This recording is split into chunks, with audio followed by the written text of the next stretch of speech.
Taklim yang mana kita akan bersama-sama dengan penampilan khas Ustaz bersama Al-Fadhil Ustaz Don Daniel bin Don Biaji.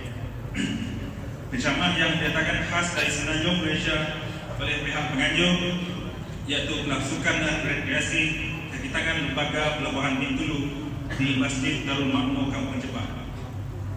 Selamat datang ke Bintulu buat Ustaz dan rombongan serta hadirin yang berada di masjid. Tidak lupa juga kepada yang mengikuti secara live di Facebook rasmi Masjid Darul Makmur Kampung Jepang. Sebentar saja lagi majlis kita akan bermula.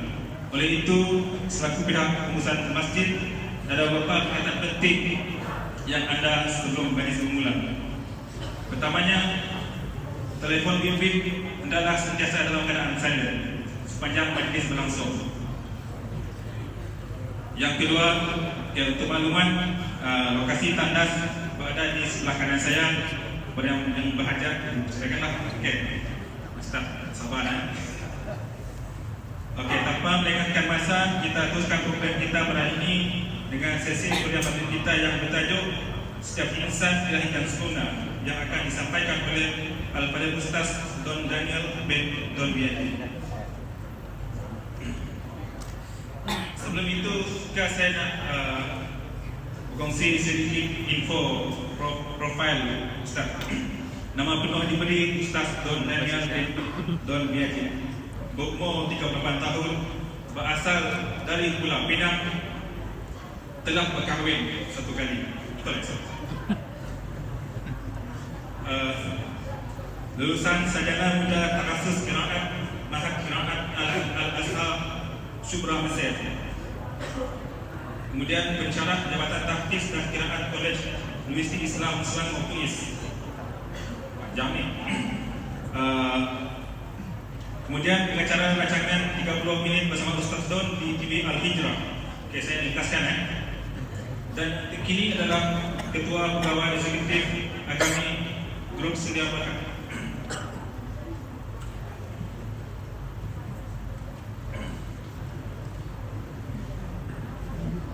Dengan segala hormat dan persilakan.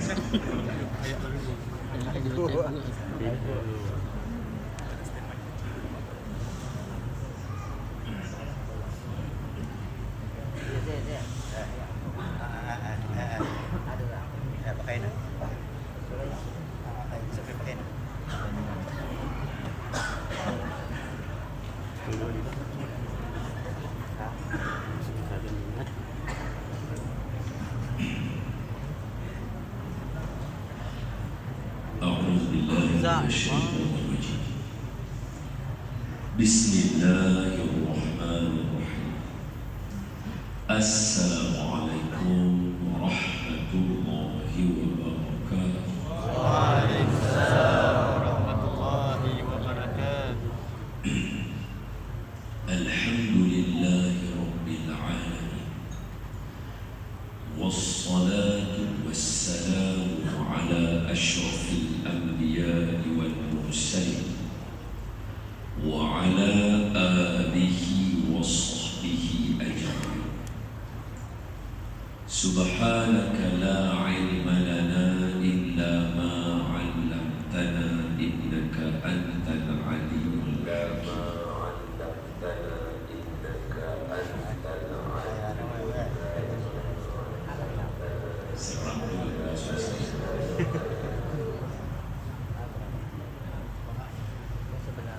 Rabbi shrah li sadri wa yassir li amri wahlul 'uqdatam min lisani yafqahu qawli, amma ba'd.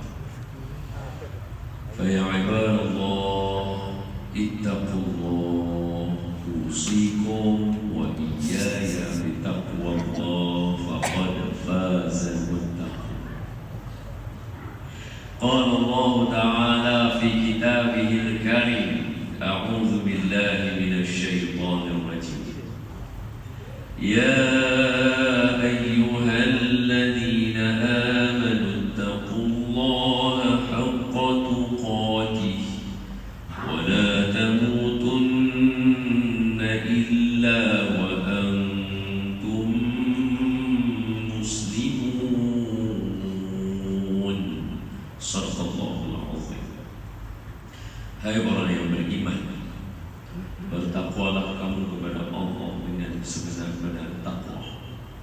dan janganlah kamu mati melainkan kamu mati sebagai seorang Islam. Terima kasih Tuan Pengurusi Majlis dengan penuh semangatnya. Semoga Tuan Pengurusi dipanjangkan umur, dimurahkan rezeki dan ditetapkan. Amin. Seterusnya yang diraihkan Tuan Pengurusi Masjid, Tuan Rumah. Saya doakan semoga kepimpinan masjid serta dengan imam-imamnya semoga diberkati oleh Allah, dimudahkan untuk memimpin ahli qaryah Masjid Darul Makmur ke arah yang diridhoi Allah. Amin. Seterusnya, tuan-tuan guru, alim ulama, para asatizah, ustaz-ustaz, ustazah-ustazah, para kiai, para habaib yang ada di dalam majlis ini, yang bersangka baik dengan saya yang duduk di dalam sini, ada salah dan silap dan kurang daripada saya berikan teguran. Seterusnya kepada tuan-tuan dan puan-puan, ibu-ibu, bapak-bapak, abang-abang, kakak-kakak, muslimin muslimat, mudah-mudahan semua yang dalam sini kita mohon pada Allah, semoga Allah mengampunkan semua dosa kita. Amin. Yang kedua, kita mohon supaya Allah sudi mematikan kita dalam mati yang baik. Amin. Dan yang ketiga, kita mohon supaya Allah sudi menerima semua amalan kita, khususnya amalan kita di dalam bulan Ramadan yang lalu. Amin. Dan tidak dilupakan juga kepada sahabat saya Ustaz Imam Buddha Megan, 2019 sempat bersini bersama dengan kita. Dan tuan-tuan semua sehat? Alhamdulillah. Alhamdulillah. Saya lama dah tak main di Tulu ni. Last kali rasanya 2018 juga. Tapi tak sempat sampai. Sempat tak sempat ya. Jadi first time saya sini. Jadi malam ni saya sorong bersama dengan semua dan saya suka bersama dengan tuan-tuan, dan berdasarkan pengalaman saya, orang Sarawak ni semuanya sporting. Senang-senang orang Bintulu ni sporting. Malam ni tajuk yang diberikan kepada saya seperti yang disebutkan oleh Tuan Pengurusi tadi, semua insan dilahirkan istimewa. Itu susah jadi dilahirkan kau istimewa. Jadi malam ni begini perjalanan program kita. Okay? Kita mula, saya akan ambil masa 10 minit. Al-Syak hukum 7.38.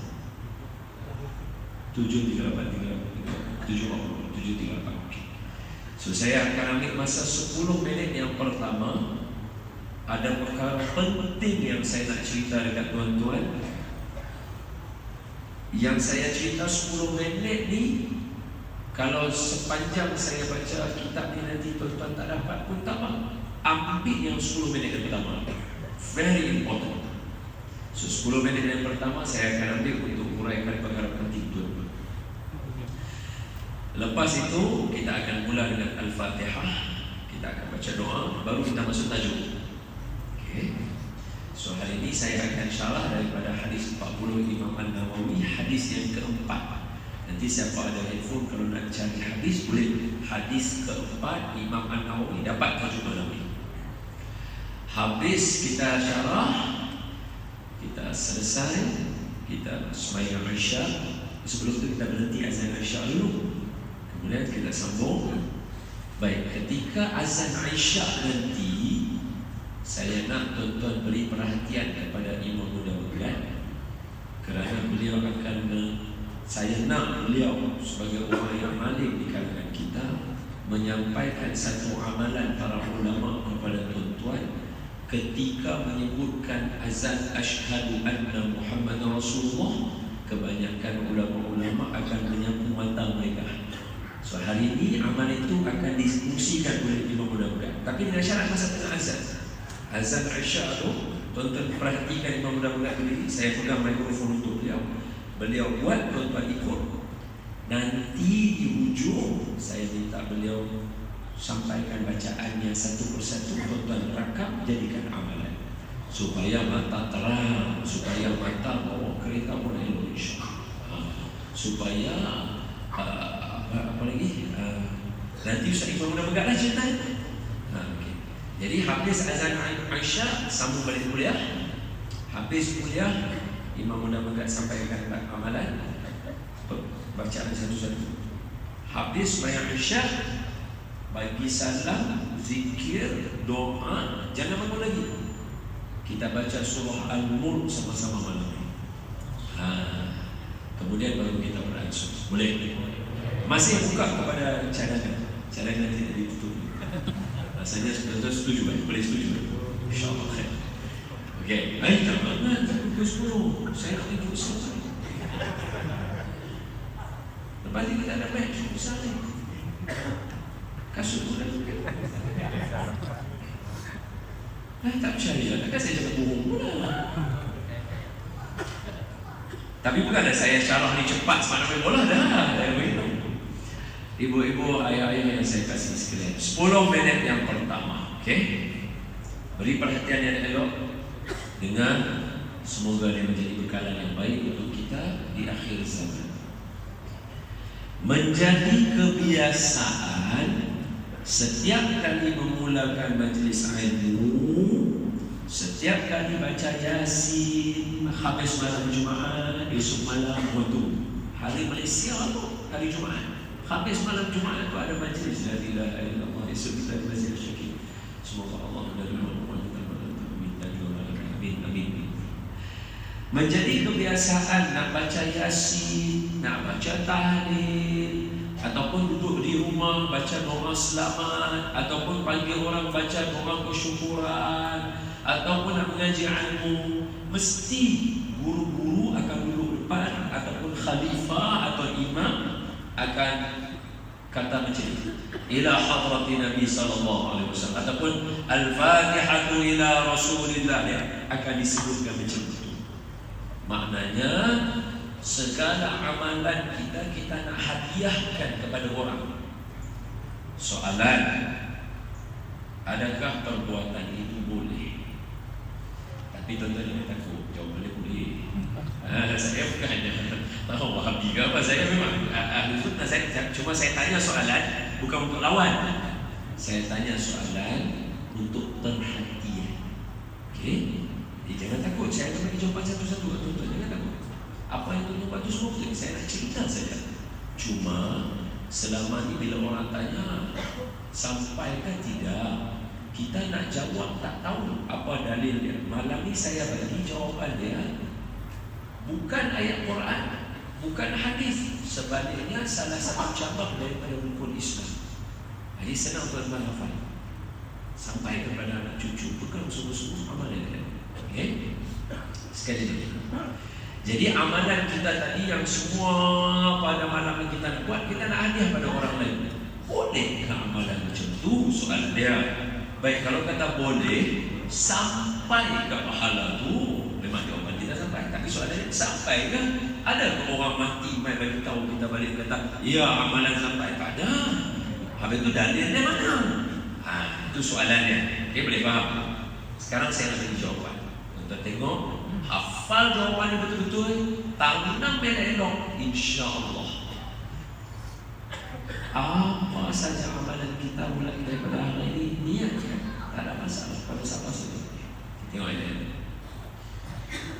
Boleh atau tidak menghadiahkan segala amalan yang kita buat seperti baca Fatihah, baca Quran, baca selawat, duduk dalam masjid niat i'tikaf. Nanti sekali lagi nak baca surah Al-Mulk, sekali lagi kita semayang, sekali lagi kita nak sedekah dalam tabung masjid. Jangan lupa sedekah sikit kat dalam tabung masjid. Semua tu kita nak niat nak dihadiahkan. Boleh tak boleh? Jawapannya boleh.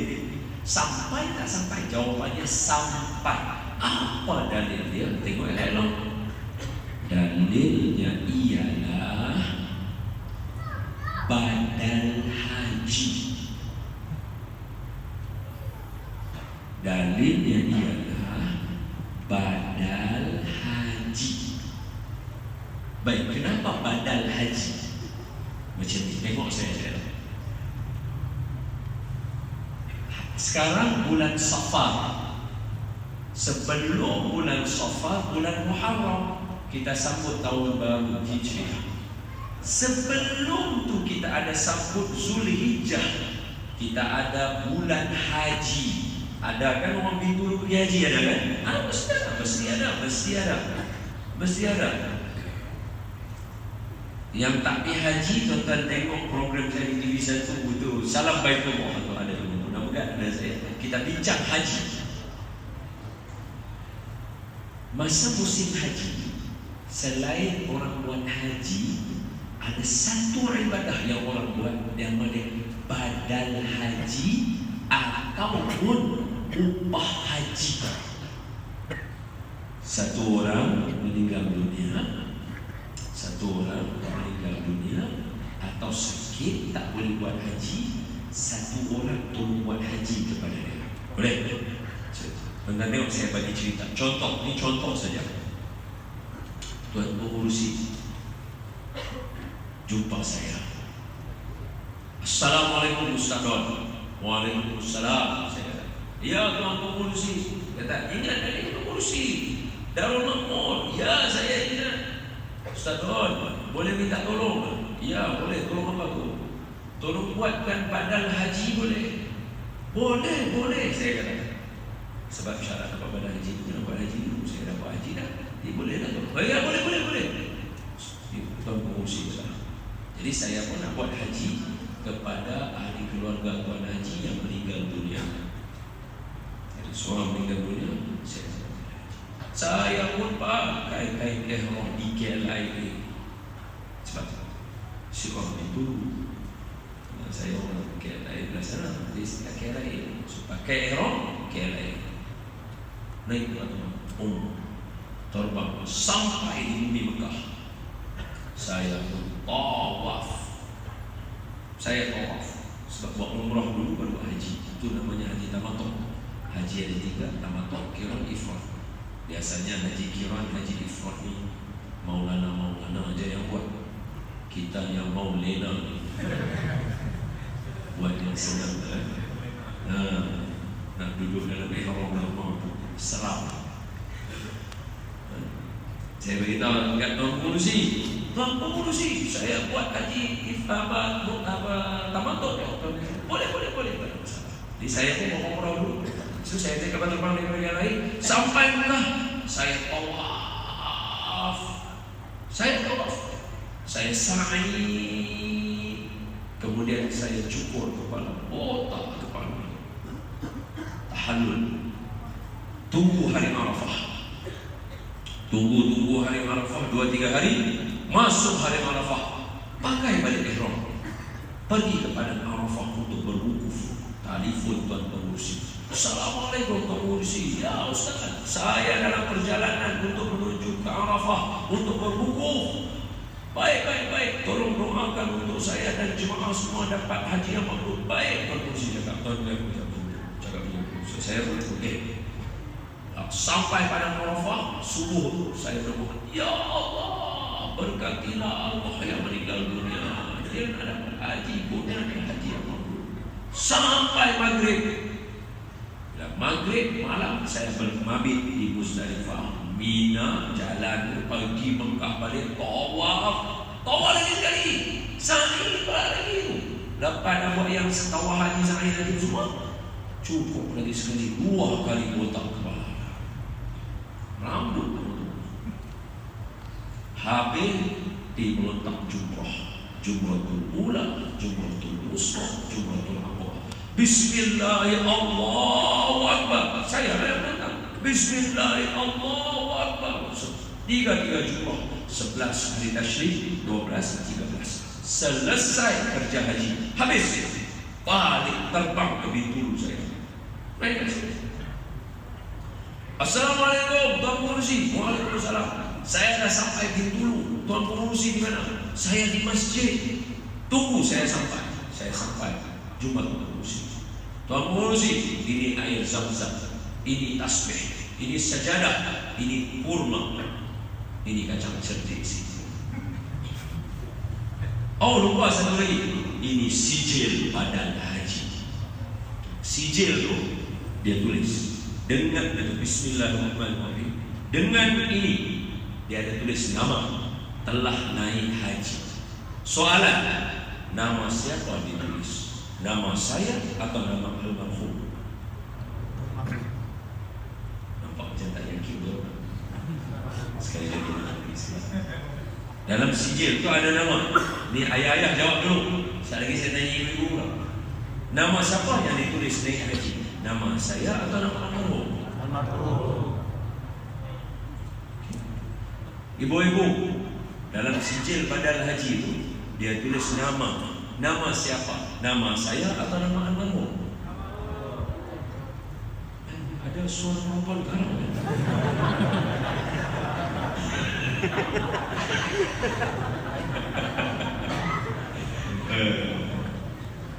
Nama siapa yang ditulis di situ dalam sijil ni? Almarhum. Soalan, kalau nama almarhum yang boleh naik haji, siapa yang tawaf? Saya.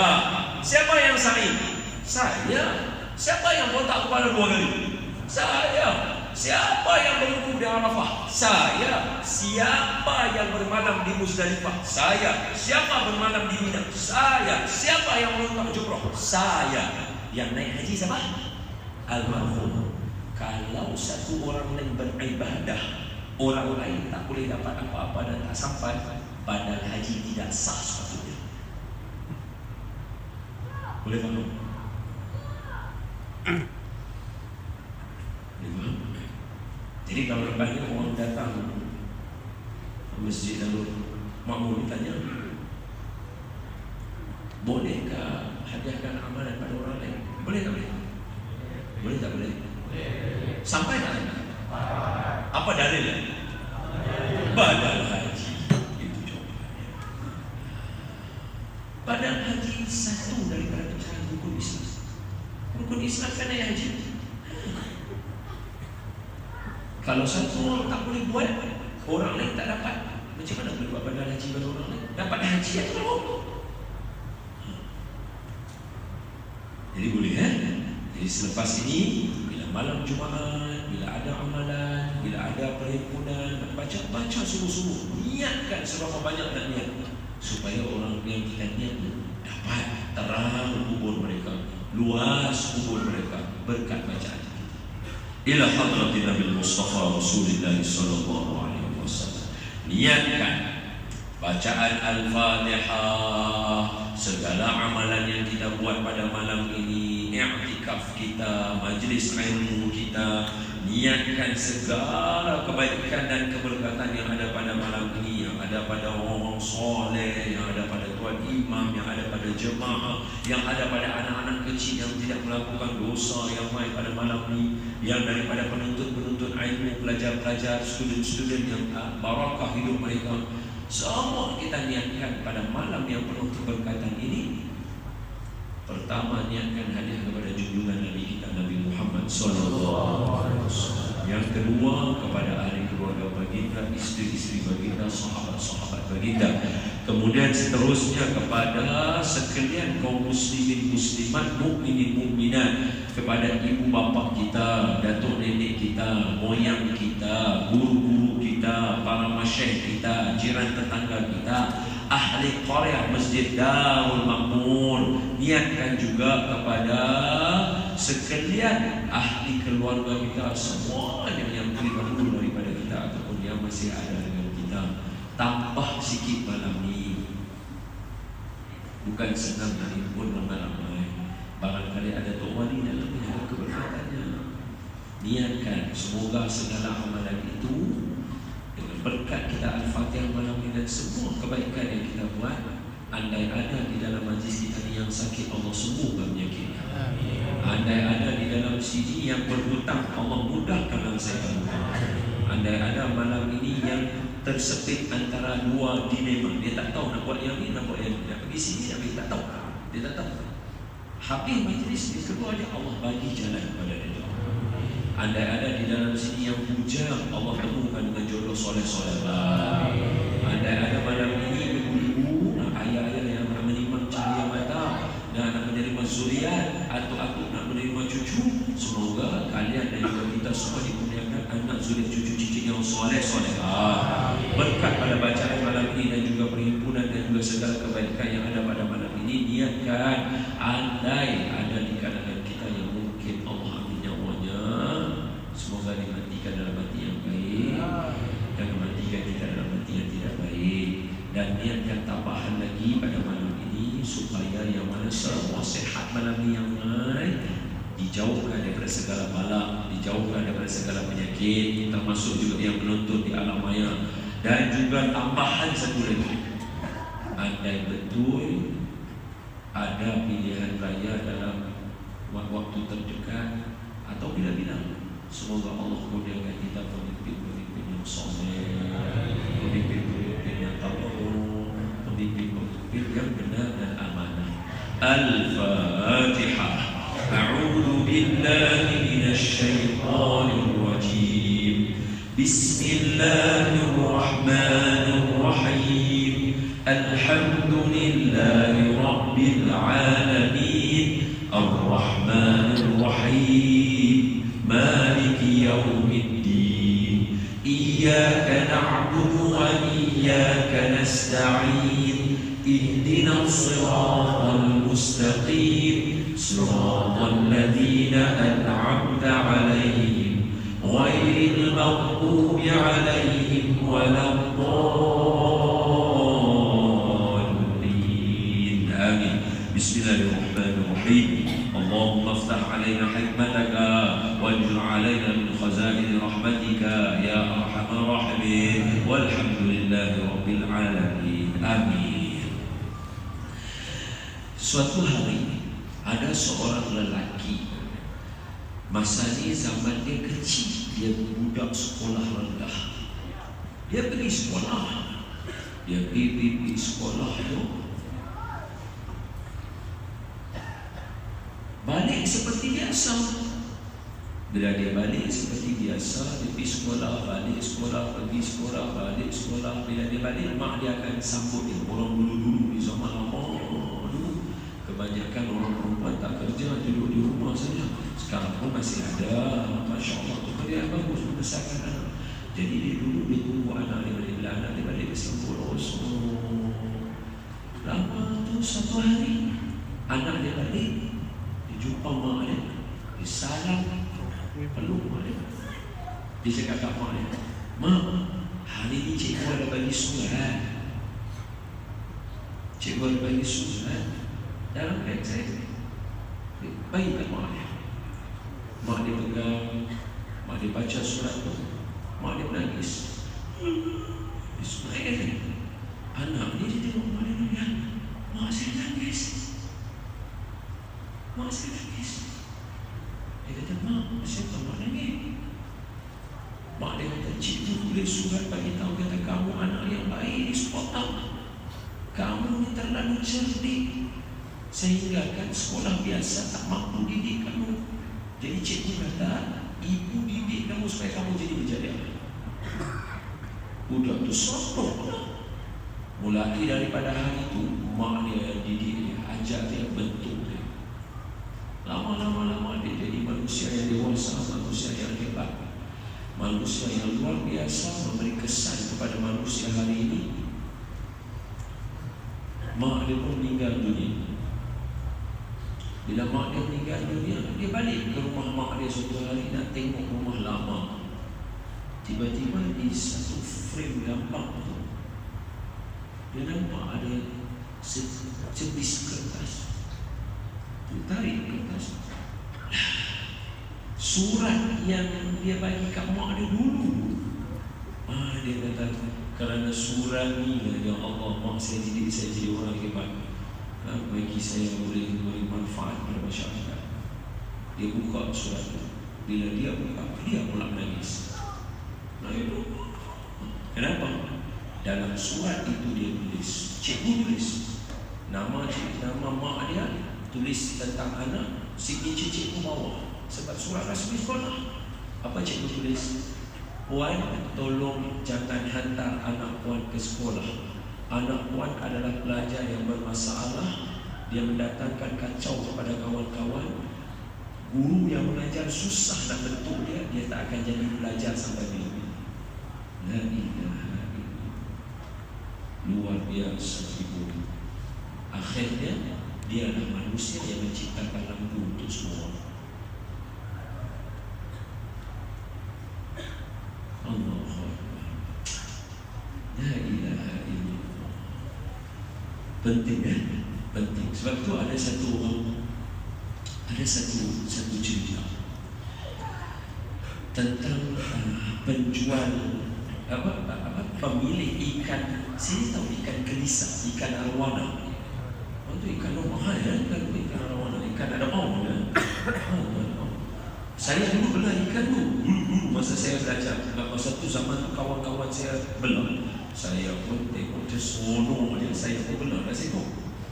Tapi saya dia yang biasa, kalau dia berenang tu warna dia hijau aja. Kalau dia buat macam tu pun masih warna dia hijau. Kalau yang kawan-kawan saya punya yang warna purple, saya tak pernah percaya kata ada ikan warna purple betul, purple macam baju rumah pakai kain purple. Dia lipat macam tu, silver kalau dia punya silver. Wah, saya tengok, saya kata ni ikan ramai. Mereka kata betul ni dah, ni ikan ni. Kalau purple macam-macam apa tu, betul. Oh no, ikan tu. Tapi itu tak cukup mahal. Yang mahal lagi color dia mau color naga. Merah, kalau dia lipat badan dia macam tu, keluar warna gold. Saya tengok kawan saya bilang, la haula wala quwwata illa billah. Ini cerita bapa yang ada ikan rawan. Ini ceritakan ikan ni mahal semua.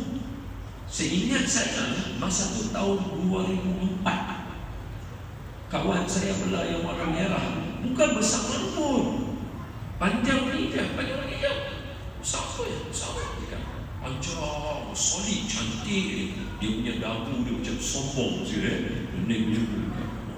Saya tanya kawan saya, dia kata biasa je dong. Dia cakap ini hari tu aku tanya dekat ada satu bukit ni 10,000.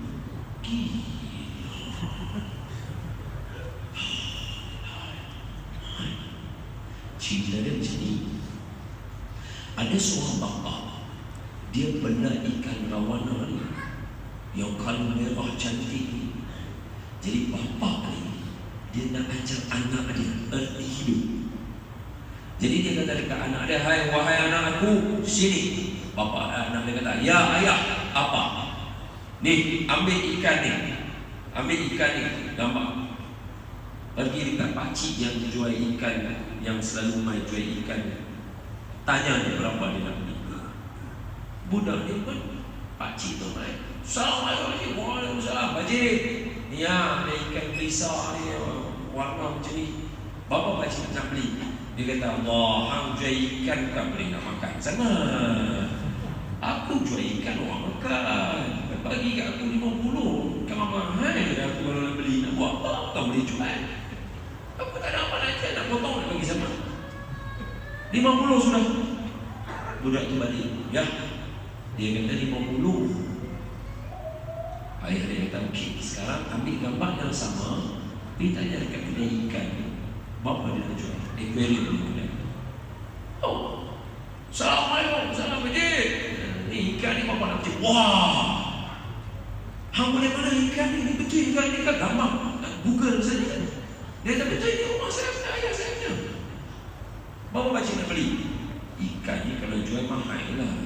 Tapi kalau saya nak beli, kena ada untung sikit. Jadi saya beli dalam 2,000 lah. Nanti saya pun jual pun 3,000, untung 1,000 saja. 2,000 setengah lah boleh. Dia pun balik amat ke ayah dia. Ya, kedai tu beli 2,500 ya. Oh. Lepas tu ayah dia kata dia, sekarang pergi dekat rumah sana. Nampak rumah besar belakang tu? Dia tu pencinta ikan. Pergi tanya dia. Assalamualaikum. Waalaikumsalam pakcik. Ya, pakcik beli ikan banyak. Iya, banyak ikan. Lohan lah, apalah ikan semua segala. mak dari ikan pun ada lagi. Saya tahu tu saya pun ada tu yang cakap contoh tu ya. Ikan lain saya tak tahu lah apa nama ikan ni saya tak tahu. Pakcik, saya ada seekor ikan ni, pakcik gimana tengok pakcik nak beli berapa? La ilaha illallah ni aku beli ke hang 5 ke 6 ribu 7 ribu. Hang nak jual berapa? Jangan jual ke orang lain, jual kat aku. Dia pun balik, pak, dia nak beli 7 ribu pak. Bapak dia kata apa? Wahai anak, perhatikan siapa orang keliling kamu. Kalau kamu berkawan dengan orang yang entah tak ada kepentingan dalam hidup dia dengan kamu, dia letak harga kamu RM50 saja. Tapi ikan yang sama kamu bawa kepada satu orang, dia sayang kamu, tapi dia nak untung juga. Dia berkawan dengan kamu bersebar. Ini tanah ladang balak banyak ni.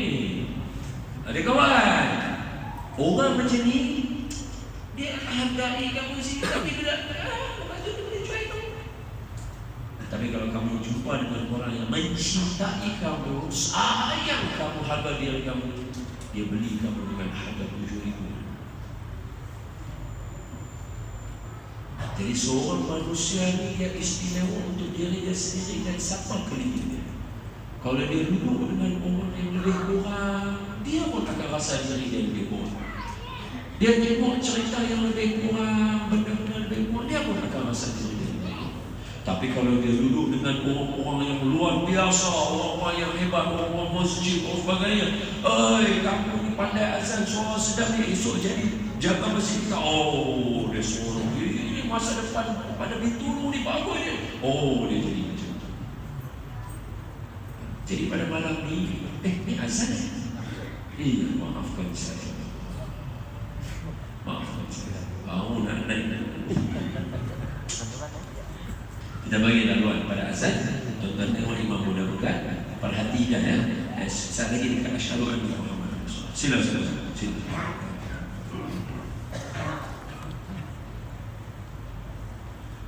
Allahu Akbar,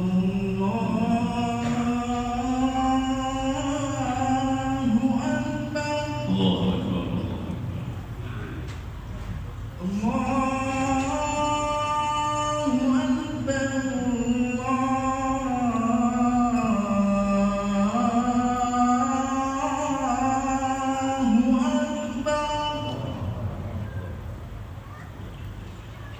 Asyhadu an la ilaha illallah.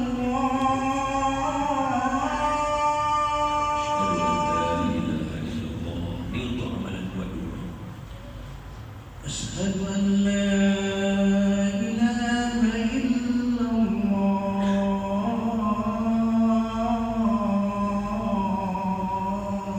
Asyhadu an la ilaha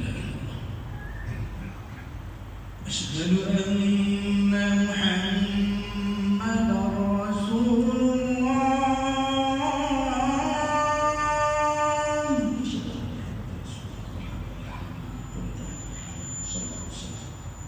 Asyhadu anna Muhammadar Rasulullah.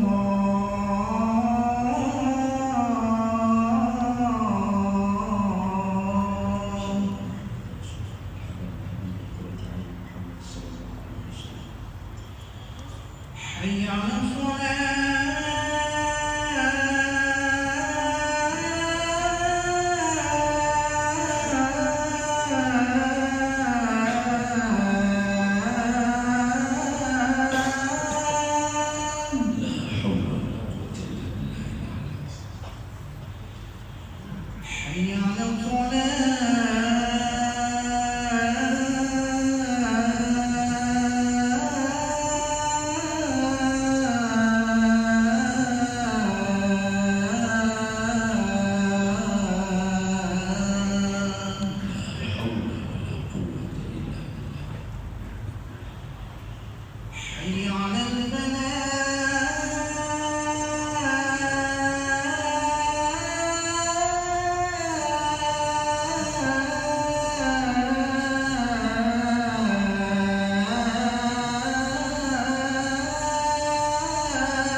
آت سيدنا محمد الشرف والدرجة العالية وحفظ المقام المأمون الذي وعد إنك لا تخلف الميعاد.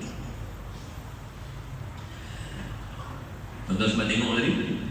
Sebab sekali lagi insya-Allah bacaannya, cara dia akan diajar selepas hari bulan saya. Okey? Make sure hari ini bawa orang yang soleh, orang yang alim, orang yang baik. Rugi tentang amalan-amalan mereka. Baik. Setiap insan dilahirkan istimewa. Jadi mukadimah awal tadi saya bagi dua cerita. Boleh? Mana? Bagus. Siapa yang boleh gerak? Mana depan sikit, gerak sikit. Idza tafassahu fil majalis fafsahu yafsahillahu lakum. Mana masuk? Kita baru nak cerita best. Masuk. Ada jangan mana. Tak apa tadi ada je baca-baca akhbar samanya. Ada bahan. Yes, masya-Allah. Yes. Masuk. Itu masya-Allah. Mana masuk. Tadi daripada awal saya cerita, saya bagi tahu. Yang pertama tengok satu orang. Siapa orang? Siapa yang buat lampu ni? Lupa. John F. Kennedy pula dah. Siapa buat lampu tu? Cuba. Masalah apa? Mana? Abraham Lincoln bukan. Apa namanya? Thomas. Bukan dia elektrik. Tu dah duduk kat suara. Siapa?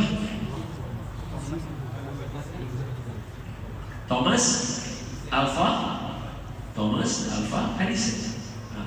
Yang cerita yang pertama tu adalah cerita Thomas Alva Edison ketika mana dia ditulis oleh sekolah. Ini pelajar bermasalah. Dia tak boleh belajar di sekolah tak boleh nak ajar dia.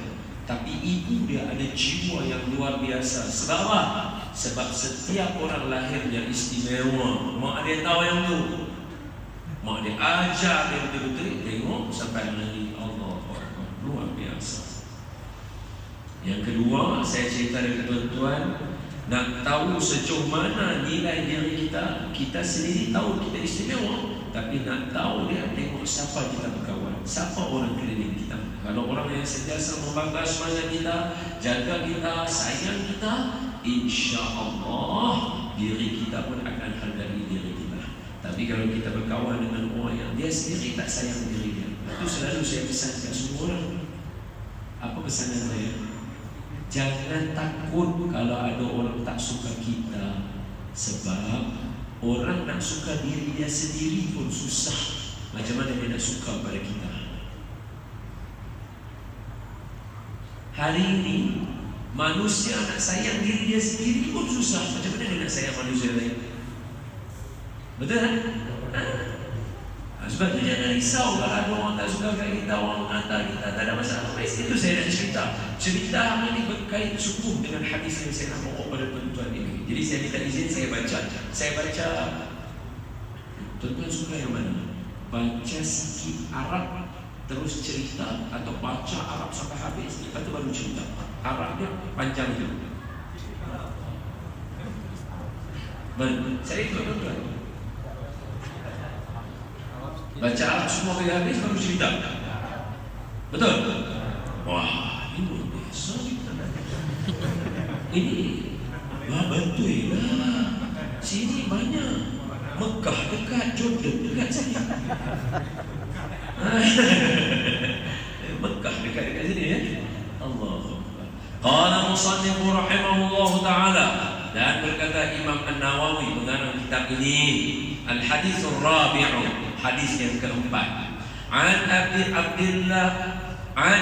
Abi Abdurrahman Abdullah ibn Mas'ud radhiyallahu anhu qala haddatsana Rasulullah sallallahu alaihi wasallam wa huwa sadiqul masduq inna ahadakum yujtama'u khalquhu fi batni ummihi 40 yawman nutfatan. Dalam ثم يكون علقة مثل ذلك ثم يكون مضغة مثل ذلك ثم يرسل إليه الملك فينفخ فيه الروح ويؤمر ب4 كلمات بكتب رزقه وأجله وعمله شقي أو سعيد فوالله الذي لا إله غيره إن أحدكم ليعمل بعمل أهل الجنة حتى ما يكون بينه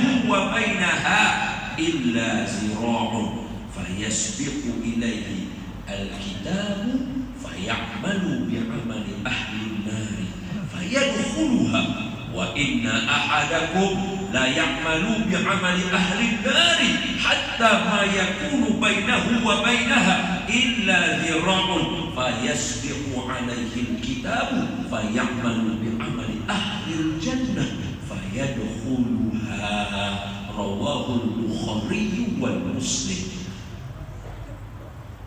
Tuan-tuan tengok saya macam faham. Jangan aku faham luar biasa. Baik, saya baca maksudnya. Daripada ini saya cerita terus. Hadis ini hadis yang keempat dalam hadis 40 Imam An-Nawawi. InsyaAllah di Bintulu mana-mana masjid ada kitab ni, jangan takut. Paling tidak dalam internet tuan-tuan tekan ada hadis keempat. Imam An-Nawawi mengarang kitab ini, kata dia, saya menghimpunkan 40 hadis asas agama. Sebab itu ibu, ayah, saya nasihatkan baca.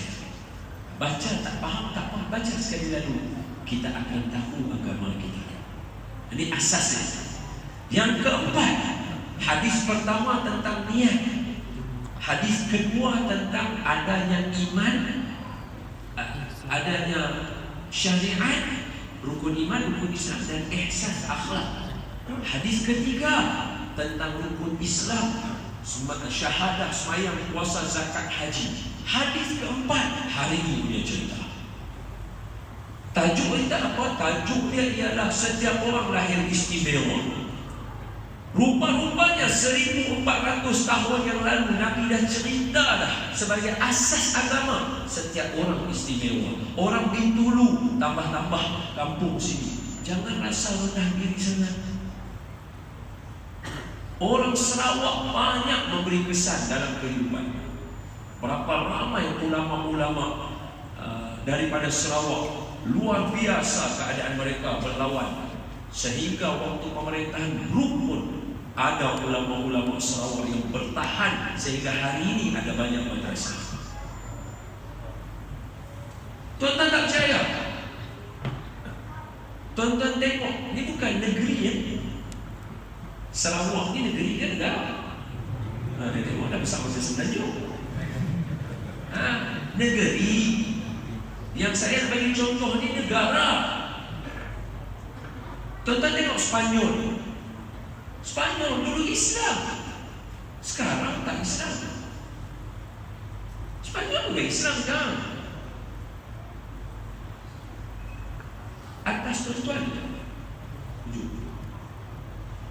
Filipina, ibu kota dia Manila tu, nama asal Fi Amanillah. Itu negara Islam. Sekarang Islam dah. Portugal Islam. Sebab itu nama Portugal. Orang Arab tak sebut pi, dia sebut ba. Burtukon. Sebab negara tu banyak buah oren, namanya negara Burtukon. Buah oren punya pengeluar negara tu apa? Portugal. Sekarang Islam tak. Logo dia pun ada. Betul? Sarawak berapa kali berlaku? Negara kita Malaysia berapa kali berlaku? 400 tahun negara kita. Tapi ulama di negara kita memastikan ada agama Islam. Okey lah, dia kata ustaz, asal ustaz dia semua cinta ulama. Cuma cinta orang lain sikit. Okey, boleh. Baru-baru ni ada satu saja saya nak tanya tuan-tuan. Tuan-tuan tahu filem?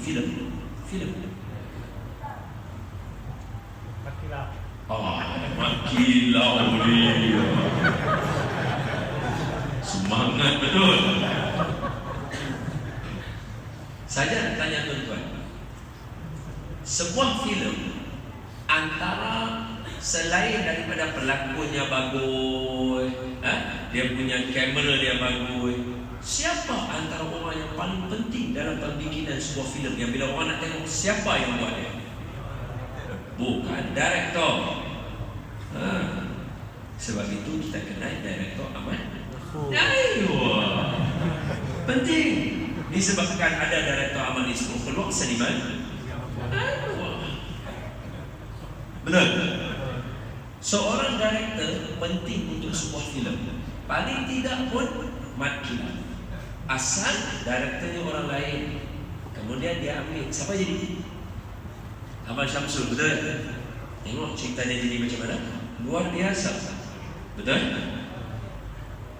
Tuan-tuan tahu dah ada satu filem pembikinan dia menelan belanja sebanyak 250 USD, 250 juta USD bersamaan dengan 1.13 juta ringgit Malaysia. Dia punya 1.13 bilion ringgit Malaysia. Bilion. Nak buat filem tu disebabkan ada seorang director yang hebat, 250 juta USD mendatangkan blockbuster cerita itu sebanyak 1.52 bilion USD. Kerana selain pelakonnya, director yang pandai buat cerita. Itu adalah cerita Fast and Furious 7 dan direktornya adalah Jason. Salah. James Wan, orang Sarawak. James Wan, orang Sarawak. Orang buat kita enjoying. Pakak bodoh. Orang kampung sini pun tak tahu. Orang Pulau Pinang nak kena cerita.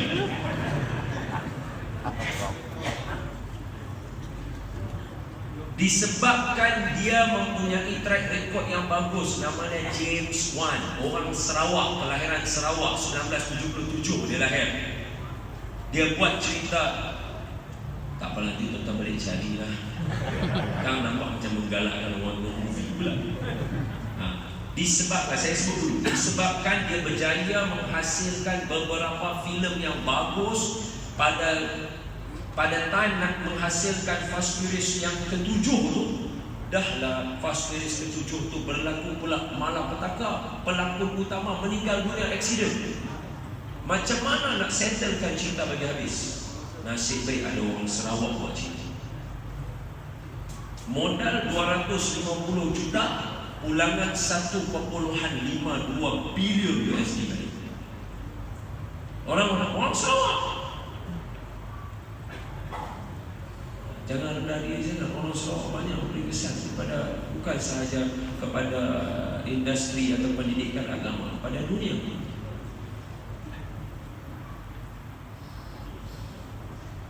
Itu dah bagi contoh bukan ulama tu. Jom sambung balik bercerita. Tahu juga orang yang Ustaz ni. Ingat Ustaz ni pun. Allahumma salli ala sayyidina Muhammad. Hadis yang keempat. Mana je? Biasanya kalau saya boleh makan 1 jam ni. Ini 1 jam. Tadi pula 7, sekarang 8. Berapa nak habis? 10.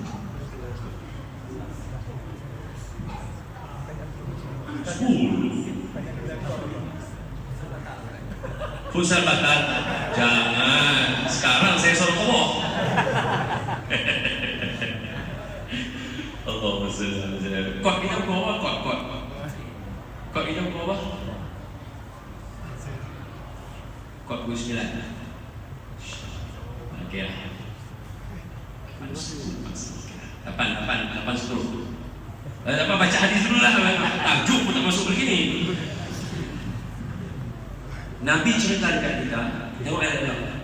Hadis ni tajuk dia semua orang lain istimewa. Kita nak cerita supaya kita naik jati diri. Orang yang meriwayat hadis ni pun dihina, dicerca oleh bukan orang lain, sahabat Nabi juga. Sahabat mengatakan sahabat. Ni An Abi Abdurrahman. Ni gelaran sebab anak dia nama Abdurrahman, seorang gelar dia sebagai bapa Abdurrahman. An Abi Abdurrahman. Namanya ialah Sayyidina Abdullah bin Mas'ud radhiyallahu anhu wa ardah, orang yang pemuda pertama masuk Islam. Ini. So hadis kita nak baca ni main daripada Abdullah bin Mas'ud radhiyallahu anhu wa ardah. Ketika umur dia dalam 10-11 tahun macam tu, dia mengembala kambing dan bukit. Nabi masa tu Nabi ialah dia pemuda pertama masuk Islam. Maknanya sekarang ni Islam hanya ada Nabi, Sayyidina Abu Bakar, Siti Khadijah, Sayyidina Ali. Ada 4 orang. Jadi suatu hari Nabi naik bersama dengan Sayyidina Abu Bakar, jalan-jalan dia dekat kawasan bukit, nampak banyak kambing. Yang sedang mengembala kambing ni Abdullah bin Mas'ud. Periwayat hadis ini, beliau meriwayatkan 846 hadis. Sayyidina Abdullah bin Mas'ud radhiyallahu anhu. Tapi masa ini kita masih Islam, muda lagi dia. Umur dia dalam 8, 9, 10 tahun dia mengembala kambing. Nabi naik ke atas bertanya, ada tak kambing yang bukan kambing yang ada susu, maknanya kambing betina tapi tak ada susu? Dia kata ada. Nabi kata Nabi tepuk kantung susu, sebab kambing betina yang tak kambing dia tak ada susu. Nabi tepuk kantung dia, bismillah. Nabi kata depan Abdullah bin Mas'ud, dia tengok Nabi buat tu, ada susu dalam kantung kambing tadi. Nabi marah, Nabi minum dengan Sayyidina Abu Bakar. Abdullah bin Mas'ud kata, ajarkan saya. Nabi tengok Abdullah bin Mas'ud, dengar elok-elok kata-kata Nabi. Nabi kata pada dia, anta rajulun mu'allim, kamu satu orang yang jenius. Nabi kata, hang cerdik. Nabi kata dia, hang cerdik. Nabi kata dia, masuk ikut ajaran Nabi yang tak syahadah. Bermula daripada hari itu, dia tak pernah tinggal Nabi. Rapat dia dengan Nabi, dia jadi khadam Nabi. Kasut Nabi dia bawa, rahsia-rahsia Nabi semua dia tahu. Abdullah bin Mas'ud. Cuma dia ada satu kekurangan dia. Dia kebentuk, pendek, dia rendah. Jadi di kalangan para sahabat, orang gelap dia, kutuk dia. Maknanya perbuatan kata mengata ni dalam hidup manusia ni daripada dulu lagi orang suka. Tapi Nabi tak suka. Jadi bila suatu hari dia panjat pokok kurma, adalah tu mungkin barangkali dengan kawan-kawan dia, so dia panjat ambil kurma, kalau dia panjat, Abdullah bin Mas'ud, dia panjat nak ambil kurma tu. Kan orang pakai jubah, lepas tu pakai seluruh kat dalam kan. Jadi bila panjat je kan nampaklah betih dia tu, nampak halus macam tu. Kat bawah ni kawan-kawan ni kan masih dah ada Islam, dah ada Islam. Tengok nampak bawah, dia bergelak lah dia. Woi, kaki kecil yang apa ni? Apa Nabi kata? Nabi dengar orang kata, Nabi tak suka. Sebab Nabi nak bagi tahu setiap orang istimewa. Apa saja keadaan kita, semua Allah bagi kita. Kita kahwin, kita boleh pilih siapa kita nak kahwin, tapi kita tak boleh pilih anak kita macam mana tu. Anak ni hadiah Allah bagi kita. Mak bapak saya memilih untuk kahwin, dan Allah bagi hadiah kepada bapak saya anak yang macam itu. Ya, taklah lawa saya. Kalau jumpa orang Arab tu dia confuse juga dengan orang Yahudi.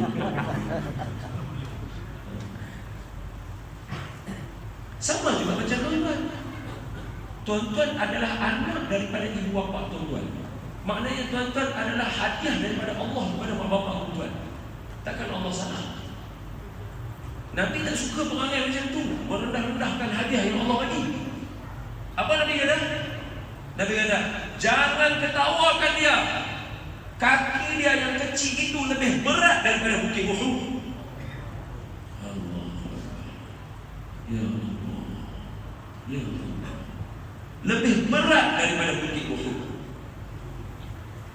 Suatu hari, tuan-tuan, saya yakin bila saya cerita tu, Abdullah bin Mas'ud, tuan-tuan tak dapat tangkap lagi dia tu sampai dia ada itu yang sampai tuan-tuan boleh. Saat bila saya cerita pun tuan-tuan akan perasan dia daripada. Suatu hari Nabi tanya dalam majlis, siapa boleh baca Al-Quran di Kaabah? Masa ni di Mekah kan, orang semua kan nak pukul orang Islam. Siapa sudi baca Al-Quran dekat Kaabah? Semua sahabat tak angkat tangan. Abdullah kan muda, Abdullah bin Mas'ud, dia tengok siapa tak angkat tangan, dia angkat tangan. Nabi nampak dia angkat tangan dalam riwayat. Nabi tak mau sebab tara dia tak baca Quran pun kena kutuk. Bayang kalau baca Quran pula, mai pula Arab-Arab Badui Nusantara, masalahnya. Jadi Nabi tak mau tengok dia. Nabi tanya, ada tak siapa-siapa yang baca? Abdullah bin Mas'ud tuan angkat tangan lagi sekali. Nabi nampak. Nabi tanya, ada tak siapa-siapa yang lain nak baca? Siapa tak angkat? Abdullah bin Mas'ud angkat. Bila 3 kali angkat, Nabi kata, terserah kamu baca. Dia pergi duduk. Dia kan pendek, kaki halui. Tapi hak pendek halui inilah yang orang lain tak berani nak baca lagi masa tu. Dia pergi. Masa ni Sayyidina Umar pun tak ada lagi. Awal lagi memang masa orang nak pukul orang Islam. Dia duduk depan Kaabah. Dia tarik lagu dia. Dia baca surah apa tuan-tuan? Dia baca surah Ar-Rahman. Saya cerita ni satu-satu supaya nanti balik tuan-tuan nak baca, tuan-tuan senang tulis. Sayyidina Abdullah bin Mas'ud membaca surah Ar-Rahman di Kaabah. Dapat dah cerita insya-Allah. Jadi dia baca surah Ar-Rahman. Bismillahirrahmanirrahim. Dia mula macam tu. Orang-orang Arab keliling Kaabah, kan keliling Kaabah penuh berhala. Ada yang duduk sembah, ada yang duduk berniaga dan sebagainya. Bila dengar Bismillahirrahmanirrahim, semua orang akan tengok dekat Kaabah. Nampak budak pendek baca Ar-Rahman. Orang semua pakai bangun. Allamal Quran, khalaqal insan, Allamahul bayan. Sampai ayat keempat penuh keliling Abdullah bin Mas'ud, kumpulan-kumpulan geng-geng Abu Jahal. Tuan-tuan bayang, budak, bukan budak lah, pemuda pendek, halus, baca Quran, dikelilingi orang-orang besar-besar semua pukul. Dia sambung ayat kelima. Bila dia sambung ayat kelima, dia pukul dia. Ketika dia kena pukul di Kaabah itu, dia meneruskan bacaan Ar-Rahman sehingga Sadaqallahul Azim. Ketika dia tengah baca tu sampai pada satu ayat, dia tak berhenti baca, dia masih terus baca. Abu Jahal bagi telinga dia, berdesing dia, berdarah keluar telinga dia. Dia tak berhenti baca dia lagi, beting dia lagi kuat daripada kita. Kita bukan kena tumbuk nyamuk. Garu kaki dia khusus saya, macam dancing.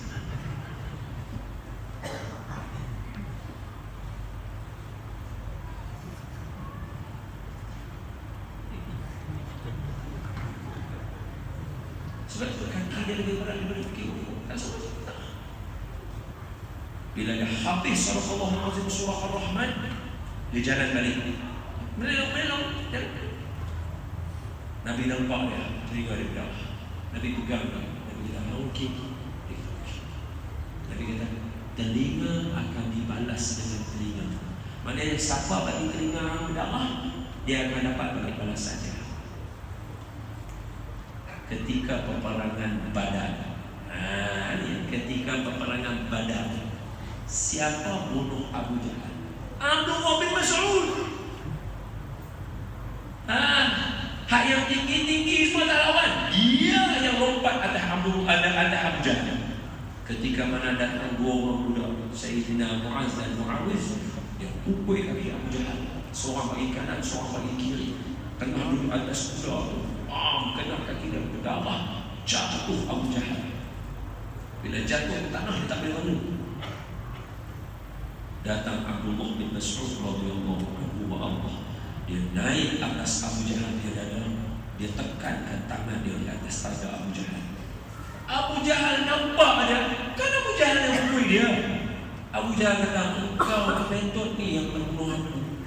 Dah nak mati di situ masih putus lagi. La ilaha illallah. Jangan. Sebab tu saya pesan tuan, jangan ada perangai menghina orang, memandang rendah pada orang. Sebab kalau kita tak ubah perangai itu sampai tak mati, itu masih menentang orang. Abdullah bin Mas'ud ambil pedang dia nak bagi. Abu Jahal kata, bagi tahu dekat Muhammad, sekarang aku benci dia, sampai aku mati aku akan benci dia. Abdullah bin Mas'ud kena pancung Abu Jahal. Dia bawa kepala Abu Jahal jumpa dengan Nabi sallallahu alaihi wasallam. Dia bawa dengan darah. Ini cerita pandu kepala semua, dia tak risau. Sini semua pahlawan-pahlawan menikmat kilau kepada dia. Dia bawa kepala Abu Jahal, dia jumpa Nabi. Dia kata, ya Rasulullah, ini dia orang yang mengantar kamu. Nabi tengok kepala Abu Jahal, Nabi kata, kan saya dah kata, telinga dibalas dengan telinga, kepala bonus.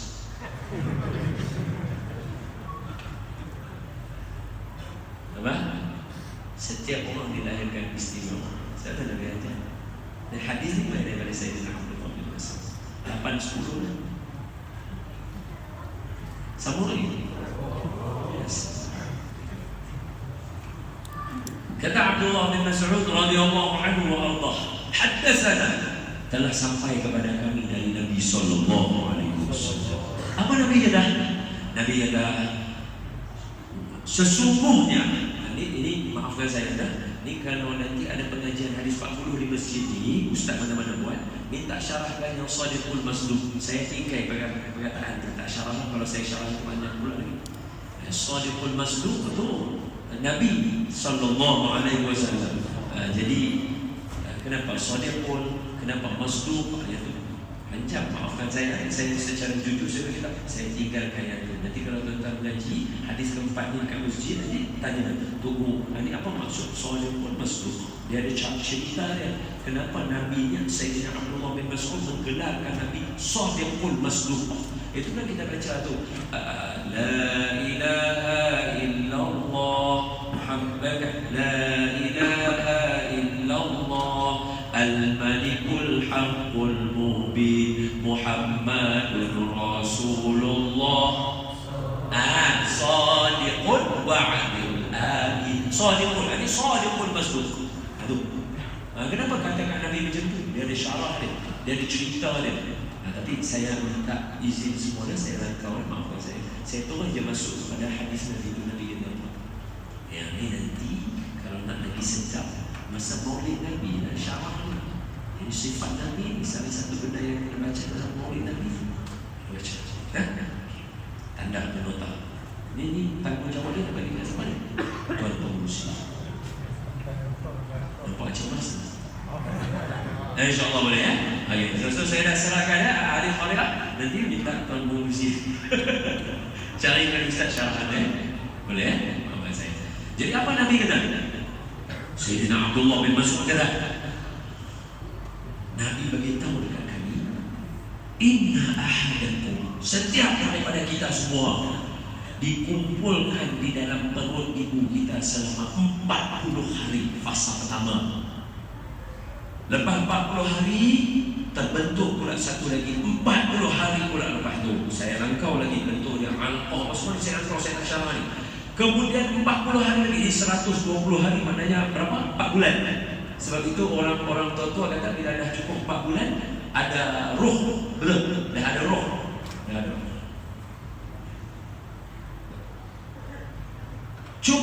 4 bulan sahaja Allah akan memutuskan malaikat. Ini ibu-ibu semua. Tapi tak nampak ada malaikat tu main kat ibu-ibu ni nanti berulang. Kalau nampak sekarang tu juga lahir anak. Tengok malaikat yang nak jumpa ni biasalah. Jangan kata orang lain. Nabi pun kena peluk dengan malaikat masa buat Hira pun balik gigit. Takkan kita pula ni sedih. Alang-alang cerita tu. Teringat cerita sahabat Nabi jumpa setan, tak takut dia. Saya cakap ibu-ibu ni tak nampak malaikat masa tiup roh tu. Kalau nampak tu sekarang juga lain. Terkejut tengok malaikat tu. Luar biasa tu malaikat lain. Tapi sahabat luar biasa. Ada seorang sahabat buta namanya Sayyidina. Boleh tak saya cerita tepi sekejap? Boleh. Saya seronok. Malam ni saya seronok. Saya nak cerita banyak. Saya boleh nota panjang. Tapi saya baru baca sikit je nota saya. Tak tahu kata dalam panjang. Esok kerja kan. Tak apa kan tidur lama. Memang dia tak tidur lama dia. Ayah dan ibu yang saya kasih sekalian, tuan-tuan semua yang saya muliakan. Sayyidina, ingat nama dia, saya tanya balik. Namanya Sayyidina Abdullah bin Umi Maktub. Siapa nama dia? Sekali lagi saya sebut Sayyidina, cuba sebut Sayyidina Abdullah bin Umi Maktub. Itu nama dia. Dia buta buta. Jadi dia main masjid. Nabi khutbah. Nabi kata apa? Anis, walaupun di khutbah Nabi, tapi saya harap untuk tuan-tuan juga lah, untuk kita sama-sama. Man tawadda'a, siapa yang berwuduk di rumah dia. Tadi kan semua ramai-ramai main wuduk daripada rumah kan. Ini hadis untuk kita. Man tawadda'a, siapa yang berwuduk dari rumah dia, fa ahsanal wudu, dia mencantikkan wudu dia. Maknanya dia ambil elok-elok. Tadi di rumah dia wudu elok-elok. Kemudian dia berjalan kaki datang ke masjid. Setiap langkah kan kita jalankan 2 kaki, kanan kiri betul? Satu Allah gunakan satu langkah satu. Kan kita jalan satu. So satu kaki Nabi kata siapa yang berwuduk daripada rumah, dia berjalan main ke masjid dalam keadaan berwuduk yang sempurna. Dia niat hanya untuk nak sembahyang saja. Macam tuan-tuan main ni nak sembahyang maghrib kan? Nak sembahyang saya kita nak sembahyang Aisyah kan? So Nabi kata siapa yang wuduk dari rumah, sempurnakan wuduk dia jalan kaki ni. Semua ni tak terlepas ni, semua ni. Dia jalan kaki sebab nak sembahyang. Satu kaki dia Allah jadikan dia langkah naik 1 darjat. Satu lagi kaki ampun 1 dosa. 1 darjat 1 dosa. 1 darjat 1 dosa. 1 darjat 1 dosa. Sampai dia. Jadi Sayyidina Abdullah bin Umi Maktub dia dengar, best ni. Tapi dia buta. Dia tunggu kuliah habis dia tanya lagi. Dia kata, ya Rasulullah sallallahu alaihi wasallam, saya ni buta. Saya ni buta, dia kata. Perlukah saya datang masjid? Nabi kata, dengan azan tak? Nabi tanya dia. Dia kata, dengar. Kalau dengan azan kena mari. La ilaha. Itu orang buta pun dengan azan kena mari. Orang celik tak mari. Salah. Kalau tak dengar azan tak apa, duduk jom tak dengar tak apa. Tapi itu lagi luar biasa. Duduk jom tapi main sembahyang. Tak dengar azan tapi main sembahyang. Wow. Jadi bila dia dengar macam tu, esok pagi dia bangun. Dia kan tadi dengar khutbah malam, subuh siap-siap pergi wudu, jalan. Kaki dia tersanung batu. Jatuh dia berdarah. Bangun dia mengangkat, jalan sampai masjid. Esok pagi dia buta, dia duduk masjid, dia makan kat masjid orang, malam boleh balik. Esok pagi pula dia keluar dari sini. Kali ni dia jalan pagi pula. Dia buta, dia nak jatuh tu. Ada sahabat sambut. Semalam saya nampak kamu jatuh. Saya tunggu sikit sampai kamu jatuh. Jom saya hantar pergi masjid. So, hari pertama pergi masjid, dia hantar. Hari kedua pergi masjid, dia hantar. Hari ketiga pergi masjid. Tapi dia tak seimbang dengan Abdullah bin Umi Maktum. Jadi hari ketiga saya dengan Abdullah bin Umi Maktum, nak tanya dia, sebelum nak jalan ni nak tanya, dia kata begitu. Kamu ni siapa baik sangat tiap-tiap hari? Ni siapa nama? Dia kata nak buat apa tahu nama saya? Saya nak doa kamu nanti masa saya semayang, sebab kamu tolong saya. Dia kata no, saya mau doakan saya. Masa iblis yang tolong tu syaitan. Dia kata saya tak mau doakan saya. Bila dia kata tak mau doa, Allah bin Mas'ud pegang tangan dia. Dia lepas tangan kawan tu. Sebab apa kan orang yang tak mau doa bukan daripada kalangan umat Nabi. Nabi tak suka orang itu. Jadi dia lepas tangan, dia kata, kamu ni siapa? Kenapa kamu tak mau saya doakan kamu?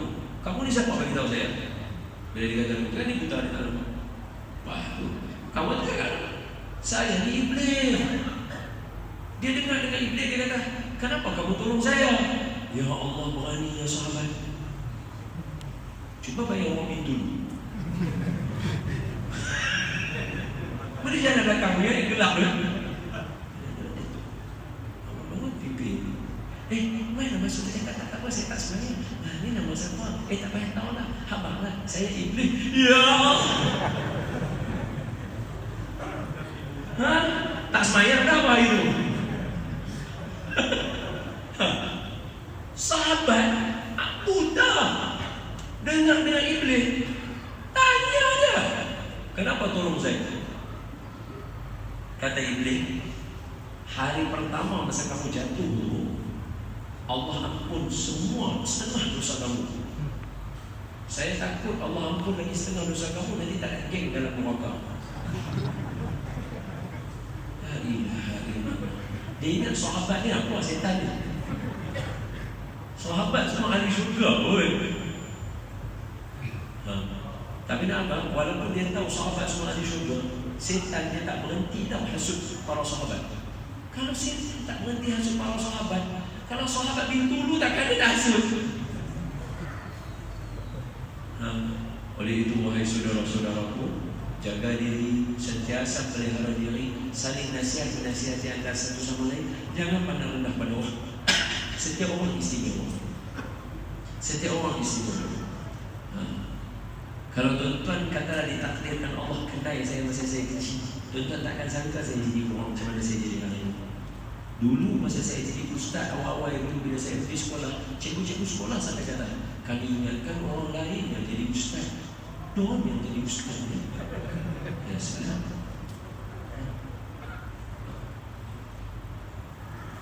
Sebab semua orang istimewa. Ada seorang guru kami cerita lagi, ni nak baca kitab. Tak maulah baca kitab je lah. Apa kata Nabi? Bila saja satu orang itu duduk dalam perut ibu dia 4 bulan, malaikat mai dekat dia, tiupkan dalam perut ibu-ibu ni. Mulianya perut ibu-ibu itu sebab itu dinamakan rahim. Salah satu daripada sifat Allah ada pada orang perempuan. Tak ada pada orang lagi. Malaikat mai tiupkan roh, dia tulis 4 benda untuk semua. Apa 4 benda? Pertama, rezeki dia. Jangan takut rezeki kita ada. Sebab itu pertama, jangan hina orang. Sebab kita tak tahu rezeki dia dengan rezeki kita macam mana. Yang kedua, jangan takut orang hina kita. Sebab kita pun tak tahu rezeki kita macam mana, rezeki dia macam mana. Nanti takut buat apa? Allah janji kita semua ada rezeki, jangan takut. Yang kedua, semua dituliskan bagi dia ajar. Semua dia ada dan tulis bilang fakta. Siapa yang nak panjang umur, hubungkan silaturahim, banyak bagi sedekah. Itu dia boleh extend dia punya kematian. Okey, yang ketiga, itu saya terus ya. Yang ketiga, amalannya sama ada dia masuk syurga atau masuk neraka. Tengok saya. Saya tak mau bincang. Habis itu kalau orang jahat yang tak mau bincang tu, dengar perbincangan selepas itu. Apa Nabi kita?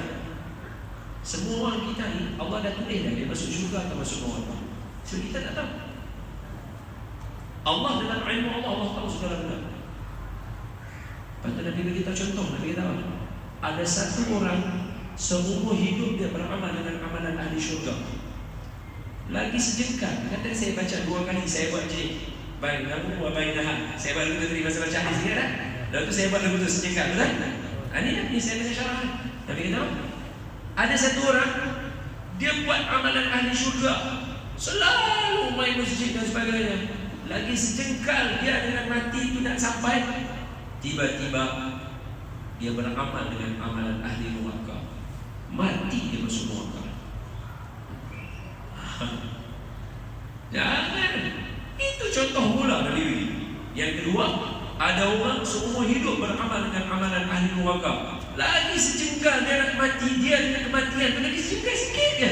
Tiba-tiba dia beramal dengan amalan ahli syurga. Mati dia masuk syurga. La ilaha illallah. Sebab tu ahli masjid jangan hina orang yang tak main masjid. Bantu dakwah datang. Orang yang tak main masjid jangan rasa selamat. Kedamai kawan dengan orang masjid. 2 contoh ni dua ada dalam sirah. 85. Last kita berhenti sembahyang. Ngaji ni tak ada lama-lama, menentu.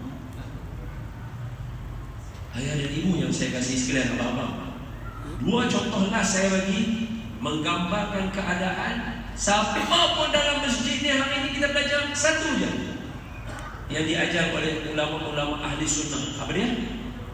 Semua ini wali Allah kecuali saya. Tuan-tuan pula tengok, semua wali Allah kecuali saya. Macam tu. Sebab apa? Sebab dalam hadis ni di hujung kitab ni, hadis yang ke-38-39, siapa yang berlawan dengan wali aku, kata Allah, aku akan isytiharkan perang dengan dia. Jadi kalau kita beranggap semua orang wali Allah kecuali saya, takut nak gaduh. Kalau tersilap gaduh dengan wali Allah, Allah gaduh dengan kita, kalah kita. Maksud saya harap semua dalam ini kita sembahyang kiblat yang satu, masjid kita jaga elok-elok, tak mana kita sujud, tak mana kita punya kampung, tak mana kita cari rezeki. Ini untuk orang yang main wang, tak mana tempat kita cari rezeki, jangan buat kotor. Sayang tempat ni elok-elok. Sebab apa? Sebab rumah Allah ni lah menghalang balak daripada turun di Bintulu, terutamanya di kawasan kampung tuan-tuan. Hadis Nabi itu. Orang yang berulang-alik daripada rumah masjid yang kita tengok ahli masjid tu, itulah penyebab Allah tak marah kepada seluruh penduduk situ. Jangan gaduh. Masa terlalu singkat untuk nak gaduh. Sayang sesama kita, jom kita naik sesama kita, tolong menolong antara satu dengan yang lain. Dengar ada orang yang buat perusahaan, ada bisnes, tolong bantu dia. Orang yang dah dibantu, bantu pula orang lain. Ada anak-anak yang perlu bantuan, siapa abang-abang yang habis universiti, tolong ajak balik anak kampung. Tolong. Ibu-ibu, doa, jangan putus untuk semua anak-anak yang ada di sini. InsyaAllah kita semua jadi. 2 contoh. Pertama, apa contoh yang satu? Seumur hidup beramal dengan amalan ahli syurga, lagi sejengkal nak mati beramal dengan amalan ahli neraka. Itu contoh diberikan oleh guru kami, iaitu Barsisa. Barsisa, satu orang ahlul ibadah masa zaman Bani Israel. Dia kuat beribadah. Tidak ada orang yang lebih beribadah dahsyat daripada dia. Kalau menangis kata orang, sampai ada alur air mata ni ada, ya Allah, dosa saya. Awak tak buat dosa pun, tapi punya takut dengan dosa ni, ya Allah, menangis takut dengan azab Allah. Suatu hari di mihrab yang selalu dia beribadah, tengok-tengok ada satu orang lelaki beribadah dekat tempat dia, menangis macam dia lagi kuat daripada dia. Barsisa masuk terkejut. Siapa pula ada seorang lagi yang beribadah? Dia tunggu punya kawan tu masih beribadah, tak mengerti dia menangis. Ini lawan tu okey ni. Dia tunggu lama baru kawan tu selesai. Jadi dia pun tanya, kamu siapa? Macam mana kamu boleh beribadah ni? Dahsyat sangat ni. Alahkan saya nak tahu. Orang yang beribadah tu dia macam nak bagi tahu, tapi dia terus menangis lagi. Baru nak cakap, menangis lagi. Maknanya teruk sangat dosa yang dia lakukan. Sampai baru sisa timbul rasa minat nak tahu. Lama kelamaan timbul tanda tanya. Lelaki itu dah tak main dah beribadah di situ. Mahasiswa heran, mana lelaki ni? Suatu hari dia balik malam ke rumah dia. Ada lelaki itu berdiri depan pintu rumah dia. Di tangan dia ada botol arak. Dia kata apa? Kalau kamu tanya saya hari itu kenapa saya menangis kuat sangat, ni kerana arak inilah saya rindu, saya jadi macam tu. Dia ambil botol arak tu, dia letak depan pintu baru sesok tengok begitu. Kawan tu beredar, dia ambil botol arak, dia pun masuk dalam rumah dia, dia tutup, dia duduk dalam rumah. Dia berfikir, kawan tadi tu bertaubat sungguh-sungguh hanya dia minum arak. Maknanya kalau saya minum arak sikit saya tak mabuk, mesti saya menyesal. Saya boleh menangis macam dia. Dia fikir macam tu. Fikir. Tak apalah, minum. Dia ambil arak tu, dia tekuk arak. Sebab apa tujuan dia? Nak minum arak kah? Tak. Tujuannya untuk apa? Beribadah, bertaubat pada Allah. Betul tak betul? Kerana dia tengok ada lelaki buat kan? Dia minum. Mabuk dia. Bila dia tengah mabuk, ada orang minta tolong bacakan doa untuk adik mereka yang perempuan yang sedang dirasuk oleh syaitan. Dia kata letakkan budak tu di rumah saya.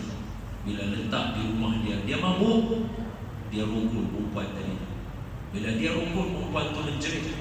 Bila dia menjerit, abang-abang dia main tengok barsisa yang merupakan ahlul ibadah di masjid di dalam mihrab sedang gugul hari mereka tangkap barsisa, bawa ke muka pengadilan, disabitkan kesalahan, akan dipancung kepala dia. Daripada seorang ahlul ibadah, sekarang ni sabit bawa kesalahan, minum arak, mabuk, rogol orang. Oh, lupa saya cerita. Masa budak perempuan tu jerit, dia nak tutup budak-budak tu, dia ambil botol arak tadi, dia pecah, tikam perempuan tu, mati. Berapa kesalahan? 4 kesalahan. Sabit, hukum pancung. Sekarang ni dia seorang saja tahu, dan orang yang beribadah tu dia tahu bahawa dia bukan nak buat jahat ke orang. Betul? Jadi masa sampai di muka pengadilan, nak dipancung dia, kawan yang tadi main berdiri depan dia. Dia kata, saya cari kamu, bagi tahu mereka saya bukan nak mabuk, saya minum arak tu, tak kamu cerita. Kawan tu cakap apa? Kamu tak kenal saya? Tak. Saya iblis. Allah hantar saya untuk uji kamu. Dia kata, celaka kalau iblis buat macam ni. Iblis itu, jangan takut, saya boleh tolong kamu. Sekarang kalau kamu nak minta tolong saya, sujud ke saya? Barsisa kata, saya tak akan sujud dengan kamu.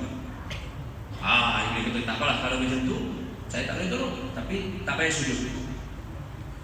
Setuju saya tolong kamu dengan cara kecil mata. Maknanya setuju minta tolong saya tolong kamu. Saya boleh bebaskan kamu, bagi tahu semua orang kata dia ni orang baik. Barsisa kata, kalau macam tu okey, disujudkan syaitan dah boleh. Barsisa kecil mata, pisau turun, selesai. Lalu mana? Ya.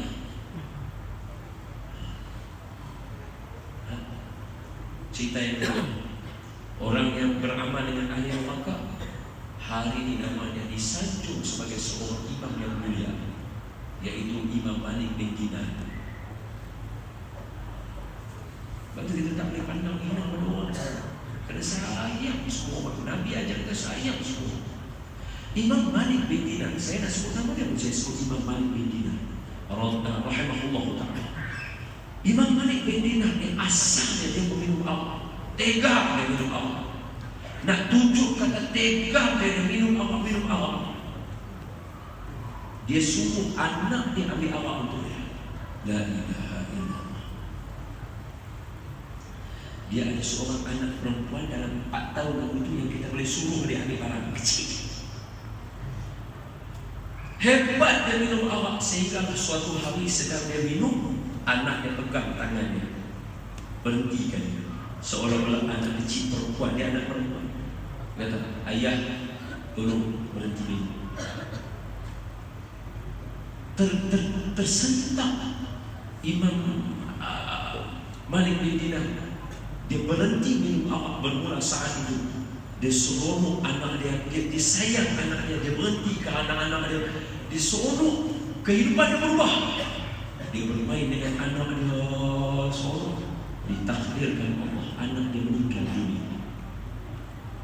Anak dia yang satu-satu tu yang dia sayang tu meninggal dunia. Bila meninggal dunia, dia tak boleh menerima kenyataan dia minum double daripada yang sebelum. Allah. Bila dia minum, satu malam dia mabuk sampai dia lena. Dalam lena dia bermimpi dia dikejar oleh seekor ular yang besar. Dia berlari dalam mimpi itu, tolong. Dia minta tolong. Siapa pun tak ada dalam mimpi dia untuk tolong dia. Ular dia minggat, dia kejar, dia nak makan, dia tolong. Tiba-tiba ada satu orang di jalan. Dia kata, pakcik tolong saya, ada ular tolong saya, ada ular nak makan saya. Pakcik tu kata, saya tak boleh buat apa-apa. Pakcik tu kata macam tu. Bila dia bersembang dengan pakcik tu, ular makin dekat. Dia lari, tolong. Tiba-tiba sampai jalan nanti penuh api. Api depan dia, ular belakang dia lari, tak boleh pergi mana. Bila jadi macam tu, dia tiba-tiba dia dengar ada budak-budak bergerak-gerak, baby. Dia cari-cari, dia nampak sekumpulan anak-anak tengah main.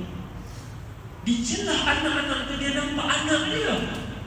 Ya Allah, hanya Allah saja tahu perasaan seorang ayah nampak anak dia wafat.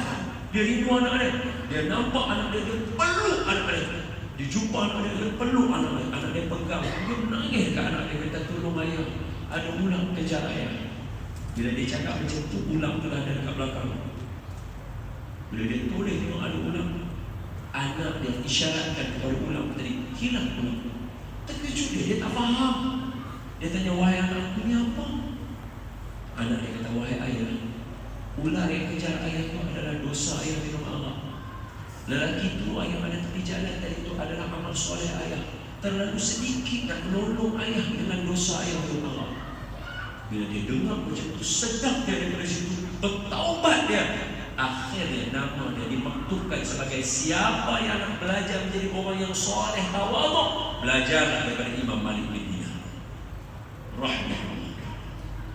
Semoga Allah merahmati tuan berkati kehidupan tuan. Ampun maaf daripada saya. Setiap orang dilahirkan istimewa. Tak ada siapa yang nak dilahirkan untuk jadi celaka.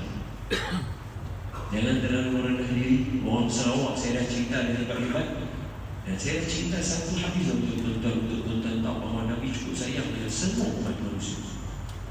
Dia tak ada alasan untuk siapa-siapa dalam sini nak rasa diri dia tak berguna.